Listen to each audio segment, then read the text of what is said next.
שלום לכולם, אנחנו בשיעור אופציות, במפגש מספר 3. היום אני רוצה לדבר על שני מושגים מעולם האופציות של אופציית פוט.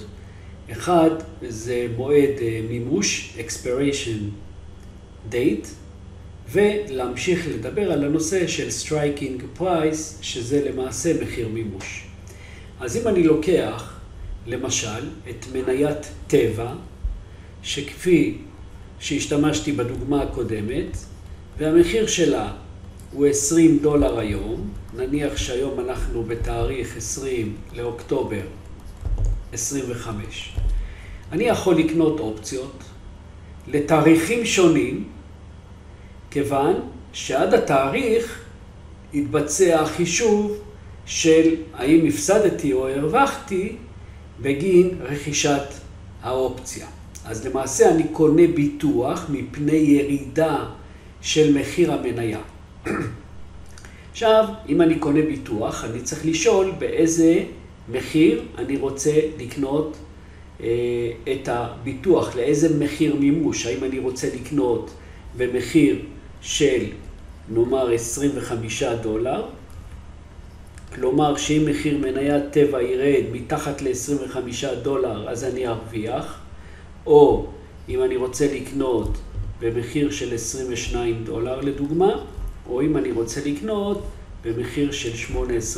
אז יש לי כל מיני מחירי מימוש שונים, שמה מיוחד בהם? ככל שמחיר המימוש הוא גבוה יותר ממחיר המניה, כמובן שהעלות של האופציה תהיה יקרה יותר, כי כבר מגלמת רווח.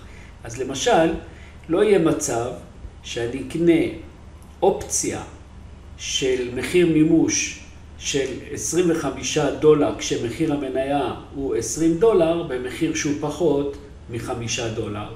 לא יכול להיות דבר כזה, אז המחיר פה הוא יהיה משהו כמו נניח $7 למחיר אופציה. נניח.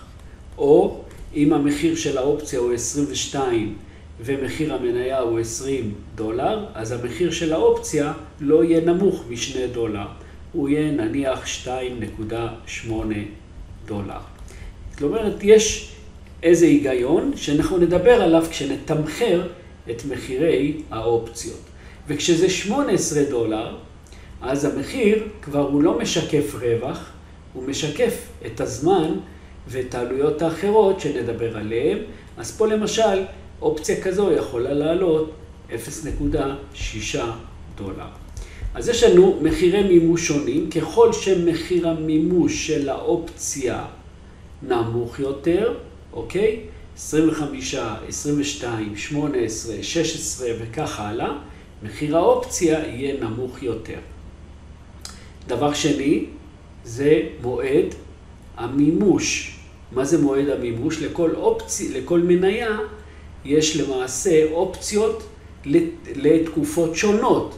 אז ככל שהתקופה תהיה ארוכה יותר, מחיר האופציה יהיה גבוה יותר. אז אני יכול לקנות אופציות לתקופה של נניח 31 בדצמבר 25, אני גם יכול לקנות נניח ל-21 למרץ 26, אני יכול לקנות ל-31 30 לשישי 26, אז זה אומר המועדי מימוש של האופציה. ואז למה חשוב מועד המימוש? במועד המימוש עושים את החשבון, האם הרווחתי או הפסדתי מרכישת האופציה ביחס למניה. על זה נדבר במפגשים הבאים. אבל כרגע מה שאנחנו לומדים, שלכל אופציה, שלכל מניה יש מחירי מימוש שונים, וגם מועדי פקיעה שונים. אז ככל שמועד הפקיעה רחוק יותר, מחיר האופציה יהיה גבוה יותר. ככל שמחיר המימוש גבוה יותר, כמו פה בדוגמה הזו $25, אז מחיר האופציה יהיה גבוה יותר.